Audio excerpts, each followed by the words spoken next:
Hey playa, we've all been there before. You do something embarrassing and you hope that no one sees you or makes fun of you for it, but they still end up doing it. So how do you recover from those embarrassing situations so they don't beat you down, make you feel awkward, and just ruin your day? Well, I have a few tips that I'm going to share with you right after this. This is the Josh Speaks. You're watching the Josh Speak.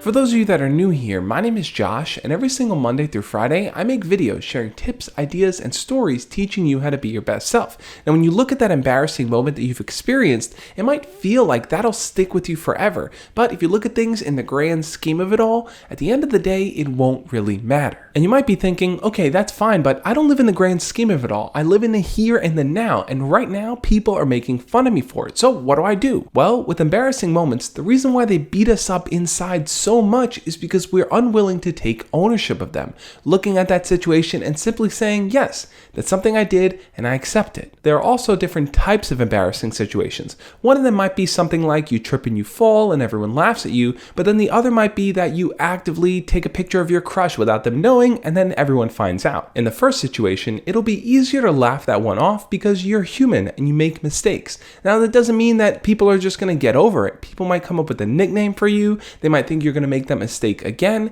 and it may take some time for you to feel like you can recover from it. But in the second example, where you're actively doing something and get caught, and that's what ends up being embarrassing, it's a little bit more difficult to recover because maybe you feel a sense of shame for what you did. So I would say one key thing to remember here is that people's reactions will change depending on how you react to the situation. So if they see that you're willing to take things in a lighthearted way and you're able to laugh them off, they're not going to be as harsh and judgmental because they're going to see that it doesn't really bother you. It's only when people see that you have a negative reaction to something that they want to keep poking you just to get you angry. If they see that doing that isn't going to work, well, then they'll get bored and they'll find someone else to make fun of. That's why I think taking ownership of that situation is crucial. And this goes for any other type of embarrassing situation that you end up finding yourself in.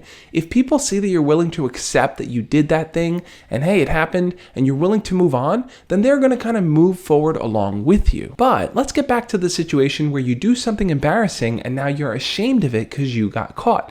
That one requires a little bit of a different kind of approach. Maybe your parents caught you doing something, or your teacher caught you cheating on a test, or maybe you just got into some kind of hijinks related to your crush and you're now just like, how do I approach this situation? I'm so embarrassed. Well, there is a level of ownership that has to take place here. You have to accept that you actively chose to do that thing, which ended up backfiring on you. That has to be the first step, because if you're unwilling to accept it, well, then it's going to be hard for you to recover and learn from that experience. And I think that's the most crucial piece here. Beyond reconciling with anyone else, it's really accepting that you've made a mistake, but you're willing to learn and grow so that you don't make that mistake again. Now, depending on what you did, growing might take the form of apologizing to that person, letting them know that, yeah, I made this mistake, but I'm going to do my best to not make that mistake again.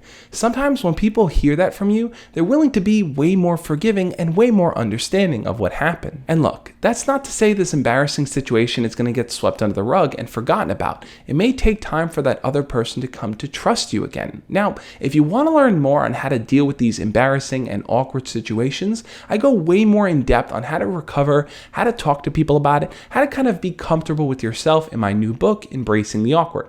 I'll link that up over here so you can check that out if you want to pre-order it today. But now I want to know, what do you think? Have you ever been in an embarrassing situation that you felt was impossible to recover from? Leave your comments down below and we'll talk about it. If you enjoyed this video, hit the thumbs up button and let me know. Thank you again to all my patrons that support me over on Patreon. You make this channel possible, so thank you guys again. And on that note, I'll catch you guys tomorrow. As always, love and peace.